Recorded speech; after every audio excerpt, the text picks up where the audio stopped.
গল্পের সাথে আড্ডা ইউটিউব চ্যালেঞ্জে আপনাদের স্বাগত।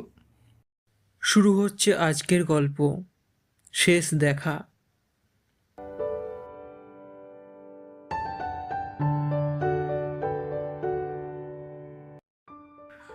সুজয় আর রিমা, এদের মূলত সাক্ষাৎ কলেজ জীবনে। তারা উভয়ই সমবয়সী। সুজয় নিম্ন মধ্যবিত্ত পরিবারের ছেলে হলেও চরিত্রের দিক থেকে ছিল সহজ সরল সাদামাটা। আর রিমা মধ্যবিত্ত পরিবারের এক উচ্চাকাঙ্ক্ষী নারী, যেমন ছিল স্মার্ট তেমনই চতুর। সুজয় প্রথম দেখায় রিমার প্রতি আকৃষ্ট হয়ে যায়। তাদের মধ্যে শুরু হয় বন্ধুত্ব আলাপ আলোচনা। কিন্তু রিমা এই দিকে বুঝে উঠতে পারে না সুজয় রিমার প্রেমে পড়েছে।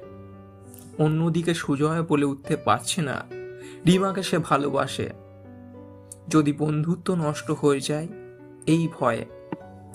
এভাবে গোটা কয়েক বছর কেটে গেল। প্রতিদিনের মতো আজও রিমা সেই একই জায়গায় ডেকেছে কিছু বলবে বলে, যেখানে তারা বসে গল্প করে। পাতায় ভরা সবুজ গাছ, নদীর ঘাট, শীতল বাতাস, মূলত এটাই সেই জায়গা। সুজয় ভেবেছিল রিমা হয়তো বুঝে গেছে, তাই আমায় ডেকেছে। অবশেষে অবহেলায় তারা উভয়ে একই জায়গায় উপস্থিত হলো। দুজনে কোনো কথা নেই। কিছুক্ষণ পর প্রথমত রিমা হঠাৎই এক অস্বাভাবিক বিষয় বলে উঠল, যা সুজয়ের ধরা বাঁধার বাইরে, যেটা সে কখনোই কল্পনা করতে পারেনি।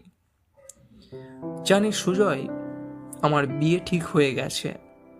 এই যে তোর সাথে এত আড্ডা, মজা, রঙ্গতামাশা, আর হবে কি সব কিছুই এত তাড়াতাড়ি ঠিক হয়ে যাবে, আমি নিজেই বুঝে উঠতে পারলাম না।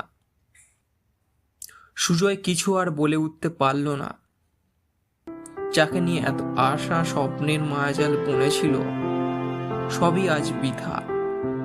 সে যে আমার হয়ে থাকবে না।